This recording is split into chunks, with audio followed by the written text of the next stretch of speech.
What's that? Who pays your salary? What's that? Who pays? What's that? We're not a democracy!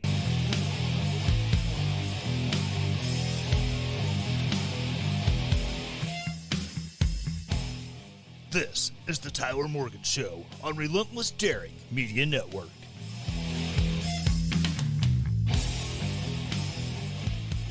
Welcome back to the land of bourbon and bad decisions. This is the Tyler Morgan Show live on twitch.tv/Tyler Morgan Show. Or maybe you're checking this out later on the YouTube, youtube.com/@the Tyler Morgan Show. Don't know why there's the at or the, but it is what it is.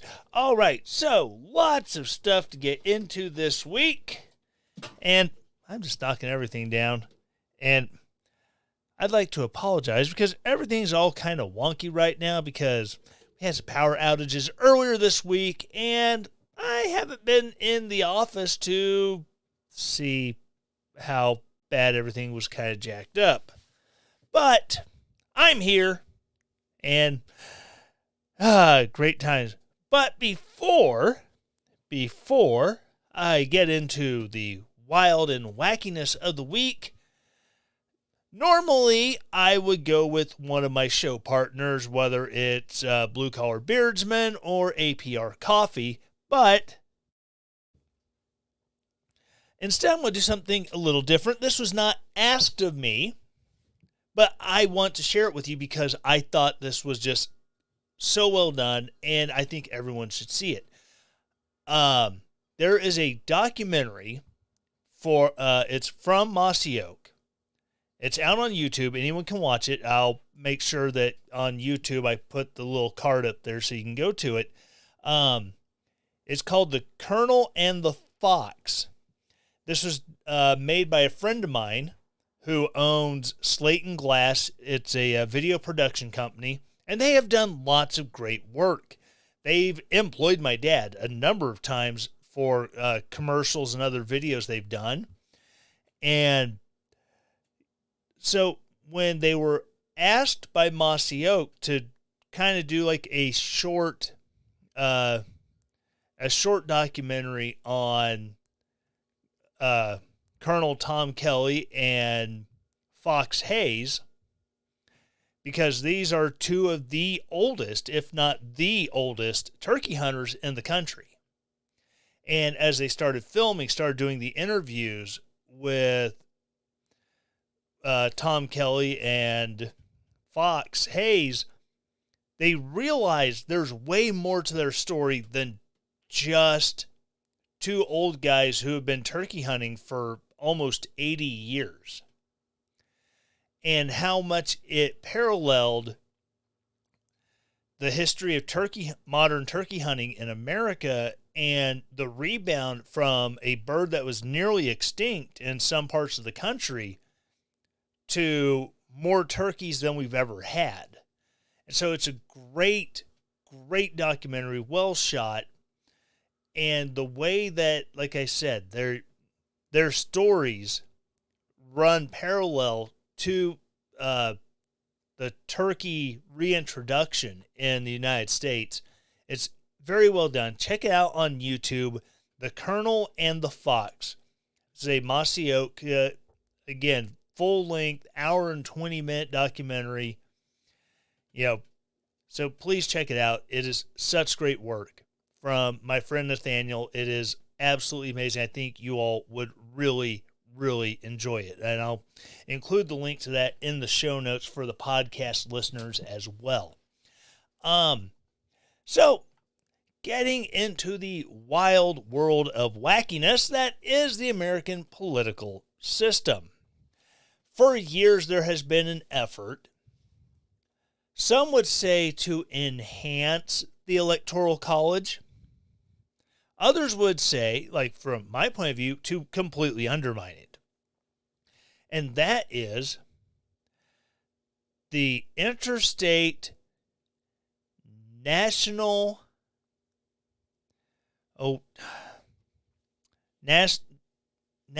Popular Vote Compact. And this is, as it sounds, a way to completely undermine the Electoral College. Because if you look at it, so we've had like 5 instances in the United States where the president who wins the election loses the popular vote. Donald Trump, George W. Bush, and I forget the other instance that this happened. But the national popular vote movement absolutely loves this whole idea that regardless of how your state votes, if the person your state didn't vote for wins the national popular vote, well, piss on all of your voters in your state. Well, we've signed this compact, and even though you voted for the Democrat, the Republican won the national popular vote, so that they're going to get all of our electoral college votes. And this is something that, like I said, is possibly one of the most insidious attacks on our democracy. We're not a democracy. We are a republic. But the whole idea that you can just throw out the way your state voted, well, we've agreed that this is what we're going to do. Now, my question is, if, let's just say, for argument's sake, Donald Trump in 2024 wins the popular vote. I know. As I said, I did say for argument's sake. And they got enough states, because I think Maine's legislature just approved it, and there's no guarantee that the governor will sign off on it. It's a Democrat, she probably will. And they're like, what is it? Like 57 votes. If they get a total of 57 more electoral vote states to agree to this compact, so when they have 270, then what happens when a Republican does win the national popular vote? How quick will they be to go, well, shoot, we didn't see this, we didn't foresee this when we started this compact, so I guess we're going to go ahead and go with it. So then you have Democrat states who voted for the Democrat, obviously. Are you really going to just, give them a great big FU and give their votes to the Republican? Is that really what's going to happen? Because for some reason, you might say, well, Tyler, you're being kind of cynical on this. I don't think they would ever do that. I absolutely believe they would go, well, we're just joking, guys. This is non-binding.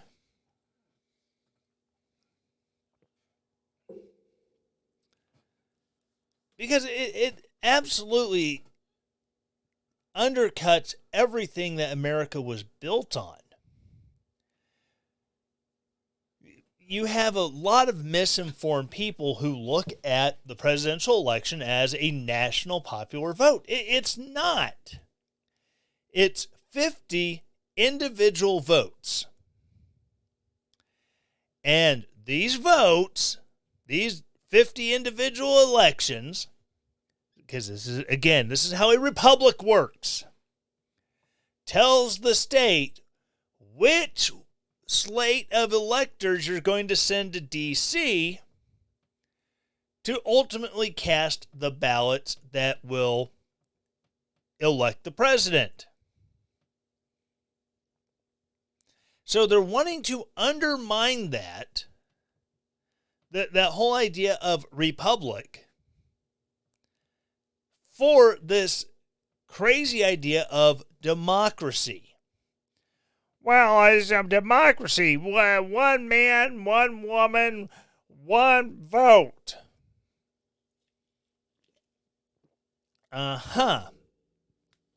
Well, again,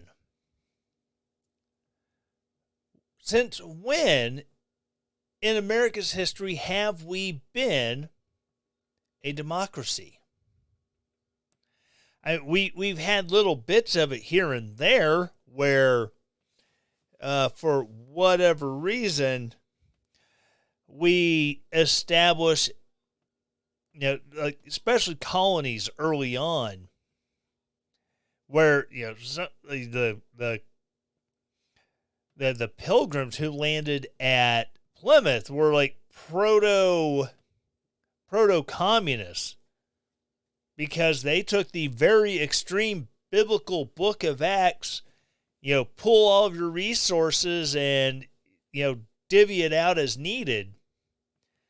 And they nearly starved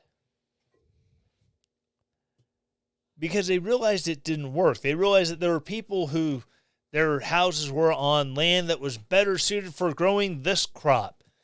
Well, this person's land isn't good for crops, but it's got some good hardy grasses that the cattle do really well eating on. So they started dividing stuff up. This guy, he doesn't have enough open grassy area to have a farm or to have some livestock. But he's got trees. Oh, he's got trees for days. I know he can be a lumberjack. He can cut down trees that we use the wood for.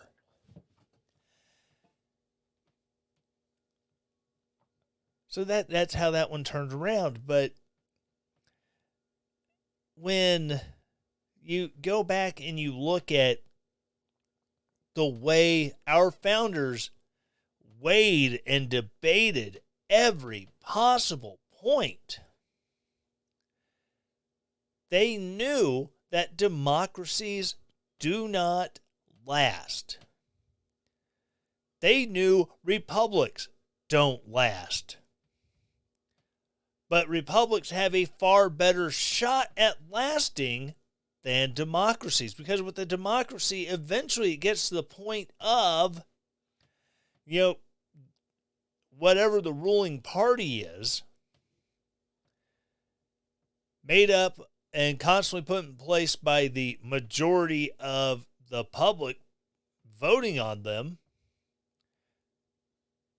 or even just direct democracy where every small little minutia of governance is voted on by everybody. They knew it would fail because it happened in the past where you have these democracies that just fizzle out because eventually they elect a strong man who then, just absorbs power. Well, I'm here, so, yeah. Good luck. God bless you. Not getting rid of me.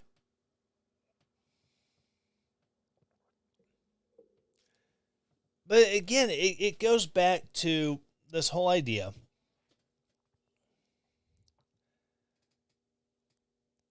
of everything the founders did was wrong. Well, surely the founders couldn't foresee blah, blah, blah. You know what? These were some of the most learned men of their day. You can have a lot of feels about Ben Franklin and his immoral, libertine lifestyle. But that doesn't mean he wasn't a thinker. The dude liked to sleep around. The dude used what was below the belt to be able to get in with the French court to convince the French to back us during the Revolution. You're going to deny that Ben Franklin wasn't worth listening to? Sure, Thomas Jefferson had some rather, conflicting views on humanity, because the guy who wrote all men are created equal and endowed by their creator with certain unalienable rights, that among these are life, liberty, and the pursuit of happiness. That guy owned slaves. And if you believe the rumors, he bedded or raped those slaves because, apparently he was just a lonely, bitter old man who had nothing better to do after, his wife got sick and died. George Washington, the first president of the United States, was a slave owner for years. For the longest time, he didn't like the idea of,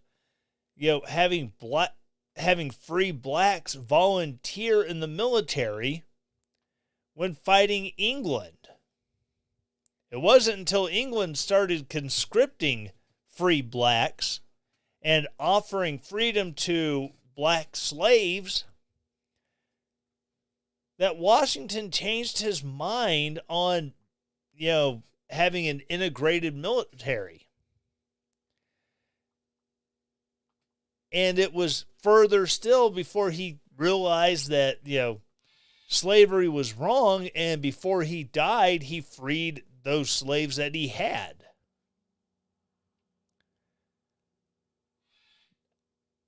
No one would make the argument that the Founding Fathers were these perfect, nearly Christ-like paragons of virtue. They were as conflicted as anybody of the day. But that does not mean they weren't thinking into the future.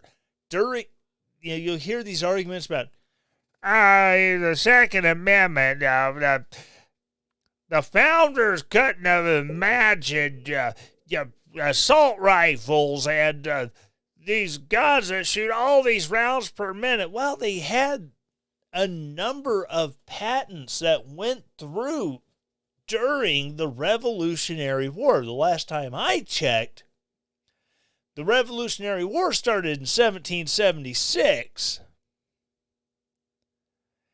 And it was over before we wrote the Constitution. And when you have Revolutionary War era patents going through for things like the puckle gun, which were, repeating firearms, before the modern repeating firearm was invented in the 1800s. I'm pretty sure they could have seen what could have become with weaponry back then. But it's not that hard to imagine these guys sitting around going, well, we've come this far. What do you think a fair way of ensuring good representation for a presidential election? Why not just national popular vote? Well, if we do a national popular vote, you're going to have small states that don't get much representation, and their votes won't matter. So if we assign a slate of electors based off the congressional representation, then when the people vote for the president, those electors, they'll be the ones who go forth to the capital, Philadelphia at the time, and then they'll cast a vote that is representative of the people who sent them there in the first place.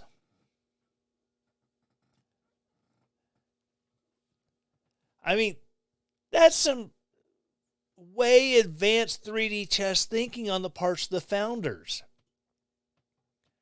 When they decided that, we're going to have a bicameral legislature with two houses. We're going to make one that's going to be the representatives of the people. They're going to, be there for 2 years. And then after that 2 years, they'll be up for election again. If the people think they did a crap job, they'll get rid of them. They'll replace them. And then we're going to have a house that's more long-term thinking. We're going to have them serve 6 years. But instead of being, representative of the whims of the people, we're going to have them be selected by the states. Which, thank you. Was it the 17th Amendment? I don't remember which amendment it was off the top of my head that gave us the Senate is now elected by the people of the states, not the state governments. That's one of those where I think we'd be better off they turned it around. Then you wouldn't have red states sending up Democrat senators, or maybe you get red states sending up senators that are just as bad as the Democrats, even though they have the same party affiliation. And again, this is more of why we have the Electoral College. Sure, when the Electoral College first started voting, they would send up their delegates, and the delegates could vote for whomever they chose. Should they want to break from what their state's voters said, if you have, Tommy Smith going in for the state of Delaware, and the state of Delaware voted one way, because back then they didn't have two slates of electors, one for the Republicans, one for the Democrats. Although back then they had one for the Republican Democrats and the Whigs. You didn't have these two slates. So when the governor sent whoever the delegates were to cast their votes for the Electoral College, regardless of who Delaware voted for, Tommy the voter, or the Electoral College member, could cast his vote for whomever he pleased. But now we don't have that. Now we have the voters, or you have each state, basically the party, selects a slate of electors, sends them to D.C. based on which candidate and their party won the presidential election. So they'll either send the Democrat voters, or electoral college slate, or they'll send the Republicans, and then they go and they vote along the party line. Now, what do you do if you're a voter and you vote for Joe Biden or whomever, and then, with this compact, and they actually honor the compact. You're from Illinois, you vote for Biden, Trump wins the national popular vote. And then Illinois, who is one of the signatories, goes, "Oh, well, shucks, folks. I know you really wanted Joe Biden, but now all of our electors are going to be sending up the Republican slate of electors because we agreed to this compact." How quickly will that compact be broken up because of the voters? Because it's one thing to say you're disenfranchising voters because you're clearing felons from the voter rolls. You're clearing dead people from the voter rolls. You're removing voters who registered 20 years ago and never cast a ballot. I registered when I got my driver's license. Well, have you voted ever since then? No. Nope, never do. I just get registered. Taking a vote or removing a person like that from the voter rolls is disenfranchising no one because they're not voting. Unless you have someone voting in their name because, you're engaging in voter fraud. But I would never, ever, ever, ever, ever lay out an accusation like that in this world because, you make those accusations, people tend to get a little pissy for some reason.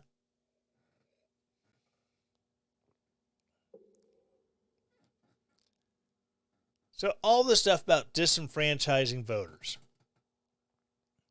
What could be more disenfranchising than your state saying, we don't care who you voted for. National popular vote said this guy won. And we signed the paper saying that if the other person wins the popular vote, we will give up the electors to vote for the national popular vote winner. Imagine being in a state that voted so heavily that, the presidential candidate wins by like a 2-1 margin.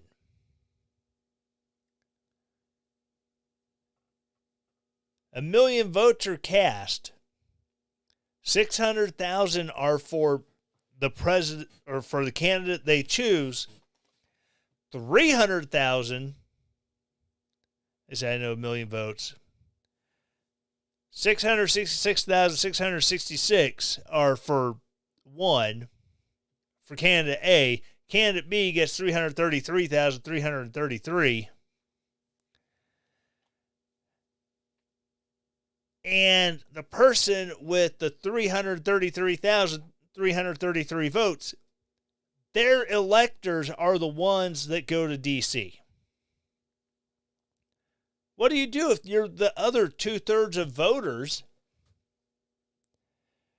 who literally had your vote just thrown out for no reason other than, politicians did political things and it screwed the voters?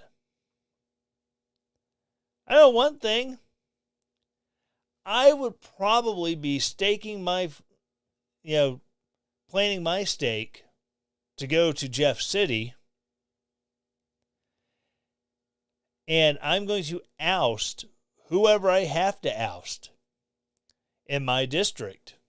I will unseat a Democrat. I will work to unseat a Republican and primary them out, and then go to my capital and bust my ass to ensure that interstate compact is dissolved and we are no longer part of it, because there's no sense in continuing to follow along because, well, the previous guys agreed to it. No. Burn it to the ground. Throw it out. Do not let that kind of cancer metastasize. Period. End of story. It might help if I hit the right damn button.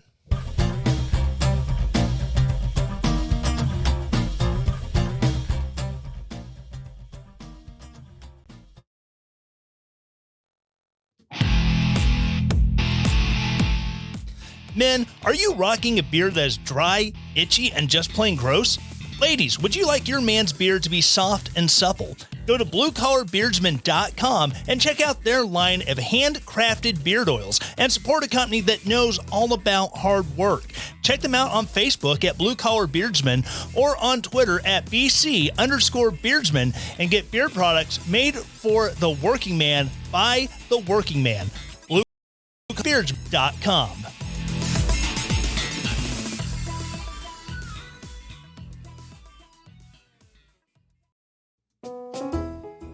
Drizzly is the leading home alcohol delivery service available. Imagine being able to sit at home and pull up your smartphone and browse your favorite wine, beer, spirits, and then have it delivered to your home in as little as 1 hour. Go to drizzly.com or check out the link in the show notes and start shopping today. Not available in all areas. Please drink responsibly. Drizzly.com.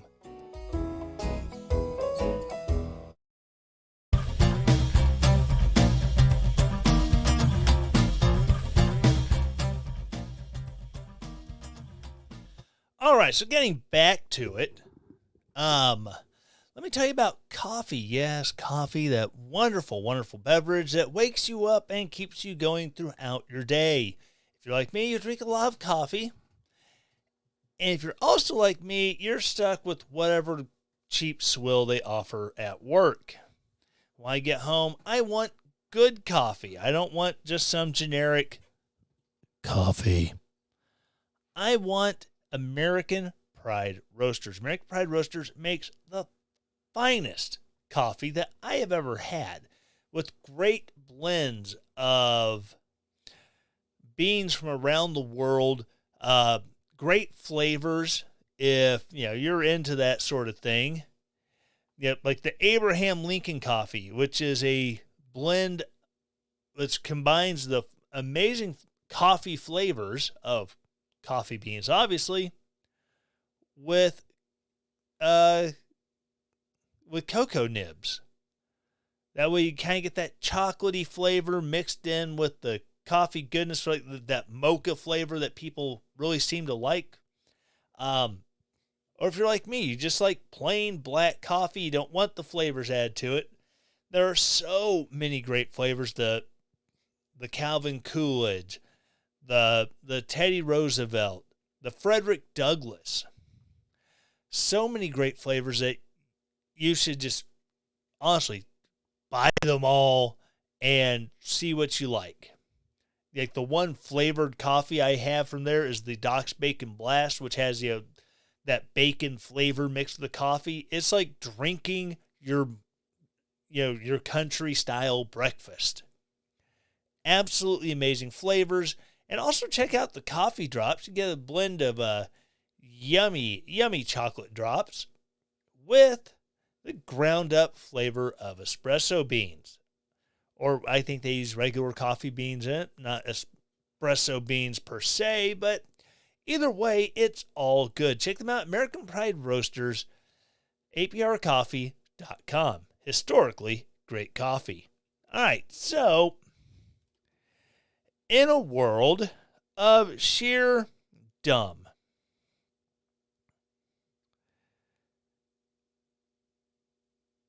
we'll go back to some election stuff real quick. If I pull up the right article on my phone. So there's already starting to be some issues about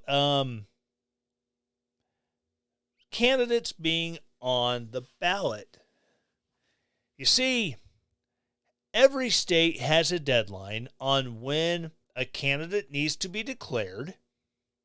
That way they can make it onto the general election ballot. The state of Ohio, that date is August 7th. Well, Tyler, what's the problem? Well, you see, the Democratic National Convention, in which they will name the presumptive presidential candidate to be the presumptive presidential candidate Joe Biden as the official candidate for the Democrat Party. And that's not until August 19th, a full 12 days after the deadline. Now, I know it seems like it's just sheer malarkey because, I know I used the Joe Biden word, because, Joe is the presumptive nominee. Because Democrats worked really, really, really, really, really hard to keep other Democrats from trying to primary Joe Biden. I mean, look at what they did with RFK Jr. RFK Jr. was a victim of that. The Democrat Party working against him because, well, Joe's bringing in all the money. Why would we go with someone else? Anyways, Ohio Secretary of State on Friday signaled that the Democratic National Convention may take place too late for President Joe Biden to appear on the general election ballot in the state, according to a letter obtained by NBC News. The Democratic National Convention is scheduled to convene on August 19th, which means the vote probably wouldn't be until August 20th, which occurs more than a week after the August 7th deadline to certify a presidential candidate to the office. Secretary of State Frank LaRose wrote to the Ohio Democratic Party chairwoman Liz Walters. ABC News first reported about the existence and content of this letter. In the note, LaRose goes on to say that the oversight can be rectified in two ways. Either the Democrat Party moving up its nominating convention or by getting the Ohio State legislature to, quote, create an exemption to the statutory requirement, end quote, by May 9th in accordance with state law. Ohio State Representative Allison Russo, the State House Minority Leader, and State Senator Nikki Antonio, the State Senate Minority Leader, were also copied on LaRose's letter. A spokesperson for the Biden campaign told NBC News that the campaign is monitoring the situation in Ohio, and we're confident that Joe Biden will be on the ballot in all 50 states. As a major political party, the Democratic Party appears on all ballots in 50 states. In the primary contest earlier this year, Biden opted not to appear on the ballot in New Hampshire because its primary was held in violation of the Democratic National Committee, which approved a calendar that would have seen South Carolina hold its primary first, even though by law, New Hampshire is the first primary. Isn't that weird how parties think they can just do whatever they want? Because Joe Biden in 2016, he didn't fare well in the Iowa caucuses. He didn't fare well in New Hampshire. So what did they do this time around? Because apparently they're scared that the sitting president is actually going to have some issues winning in those states. He just chose not to participate.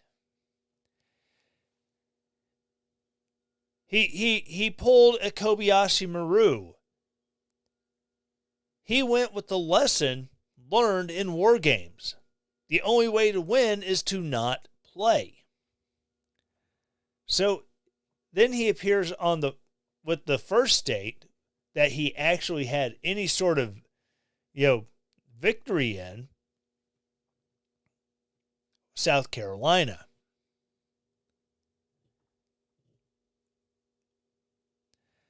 I mean, wouldn't that just absolutely be hilarious if the Ohio legislature just kind of sat on it, slow walked it, didn't do anything, and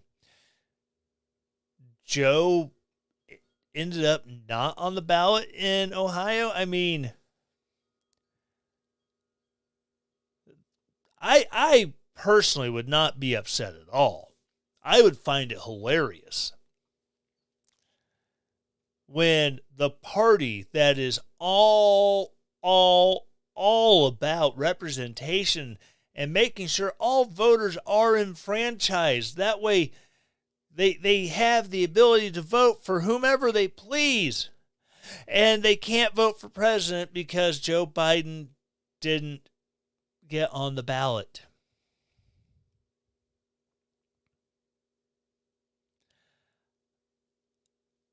That would be awesome. Forget, the complaints that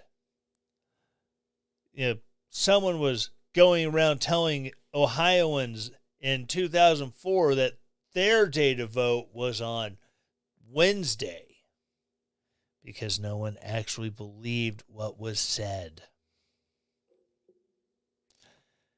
Because that was the excuse that John Kerry used for why he lost the key swing state of Ohio. Well, you had people telling voters that they had to vote on Wednesday if they were Democrat. Chasm and other words that sound really weird when I say them. John Kerry.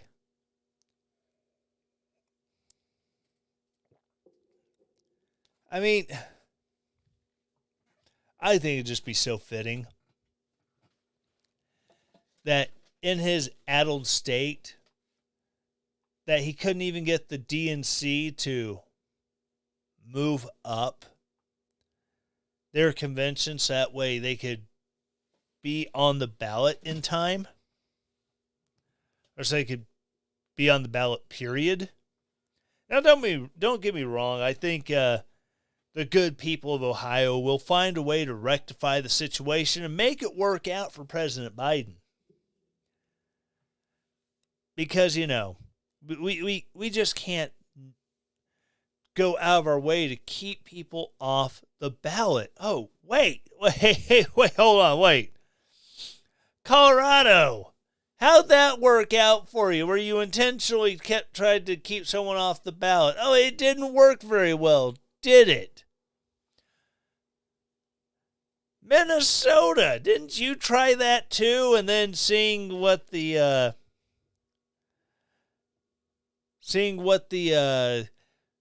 court ruling was, therefore setting the precedent that even your districts, your federal district court would have to, recognize.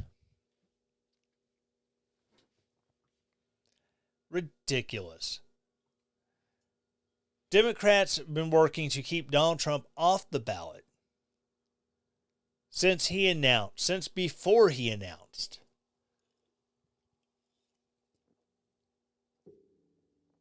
And don't get me wrong, I'm not here to defend Donald Trump. I'm not here to make a case for Donald Trump. If Donald Trump wins the election, okay, fine, yay. Let's just get through the next 4 years and hopefully someone better is waiting in the wings. But at the same time, when this stupidity is going on, and they expect you to not notice, they expect you to not care, but they will still throw their little whiny fits at, oh my gosh, fix this or it's not going to be all about. I'm sorry. You don't get a lot of sympathy from me if that's the case. All right, so the last story. I promise it's the last story. So there's this immigration scam that in order to keep an illegal alien from being deported, if they are the victim of a crime, they can get what they call a U visa. This U visa, basically, we're going to hold you. We're going to make sure you're able to stay here until we get this whole, crime thing settled down. Because you were mugged, and we have the mugging on camera. But by God, we're just going to keep looking for the mugger, even though we can't see their face on the security camera. Well, it's a very, very interesting scam in which, the illegal immigrants pay somebody to pretend to rob them, to maybe rough them up a little bit, so that way they get that U visa so they can stay. Well, things went a little sideways in Texas during one of these scam-style assaults. An unarmed bystander in Texas did what Texans often do in January and used his firearm to stop what appeared to be a violent robbery in progress. Now, police are saying that the robbery was in fact staged for the benefit of a fraudulent visa application. But the robber is dead. And the fake victims are apparently nowhere to be found. According to KRTK TV, the incident occurred at a Houston gas station on January 27th of this year. Houston Police Department initially believed that the gunman, who has not been identified, opened fire on Rashad Scott when he saw Scott apparently attempting to rob a couple. Scott later died of his wounds. I really wish I was wearing my FAFO shirt right now because I'd be holding that up, pointing to the letters. He effed around. He found out, and he did not like what he found. Curiosity killed this cat, and there is no satisfaction that is bringing him back. Further investigation, however, indicated that Scott and a potential partner regularly ran a scam that was designed to help illegal aliens commit immigration fraud. The scam is designed to help immigrants obtain a U visa, like I said, which is given to the individuals who are victims of crimes and are permitted to stay in the country as potential witnesses while their crimes are being investigated. Under the scam, someone states as a robbery somewhere that there are security cameras such as at a gas station, and then the victims then get to stay legally in the country, often for years, as the case goes unresolved. When police went through Scott's phone, they found numerous texts between Scott and one of his partners laying out the schemes, as well as selfies with Scott and the alleged victims of the robbery. Yes, if you're going to fake a robbery, do not be taking selfies with your fake victim. Oh my God, Doc Thompson, where are you, you son of a gun? This is where Doc Thompson would drop a pro-criminal tip and explain to, potential criminals, hey, here's something you should avoid doing in order to be a successful criminal. Doc was always looking out for those entrepreneurially, that's a big word, and I don't have enough bourbon in my system to make it come out. That is what he would do for all these business-driven individuals who are just trying to make a go of it. He would support them in all the ways, including the criminals, because, criminals are people too, and they just need a little help sometimes. They need someone to point out Well, this is some flawed thinking. This is a clear evidence of a lack of planning. So Doc would give out those great pro-criminal tips because, not everyone wants to be just some run-of-the-mill petty thief. They want to be the grand master. They want to be the one who steals the Mona Lisa. And so you need these pro tips to be able to help get you from petty thief to amazing best art thief in the world. But anyways, I digress. This whole idea that people are willing to do this, and I am glad that the Houston Police Department did not file charges on someone shooting someone who was not, in fact, committing a violent crime. That's not to say he wasn't committing a crime at the time, because, conspiracy to commit fraud, conspiracy to commit immigration fraud, I mean, those are some pretty big charges for, white-collar crime. But the whole idea that,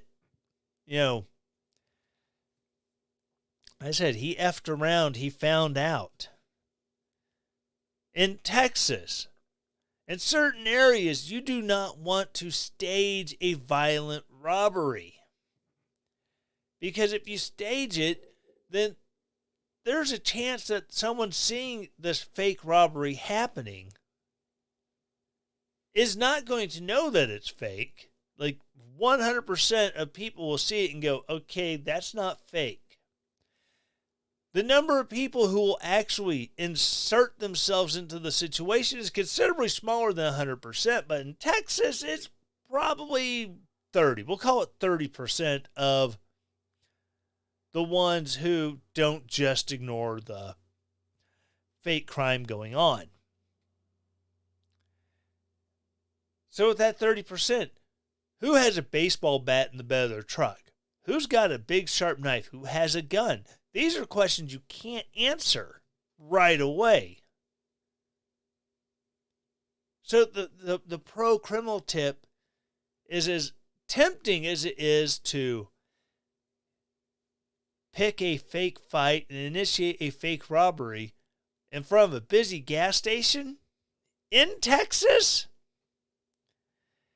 You might want to back that up a bit and find a place in a completely different state. All right, so that's going to wrap up the show for this week. Again, thank you so much for joining me. If you are new as a podcast listener, I ask you to do 4 things every week. Item number 1 is please subscribe or follow if you're using this on iTunes. Subscribe or follow. After that, please give the show a listen. Maybe a few episodes, just kind of, get a real feel for it, not just one episode. And then write a review or rate it. Rate it first. Rate it. I'm looking for 5 stars. I will accept 4. 3 and below. Hit me up on Twitter at FakeTylerMorgan, and my DMs are open. We will discuss why you felt I was a 3 or below. Once you have rated it, then write a review. Aha, I knew I would get around to it. Write a review, say something nice about the show.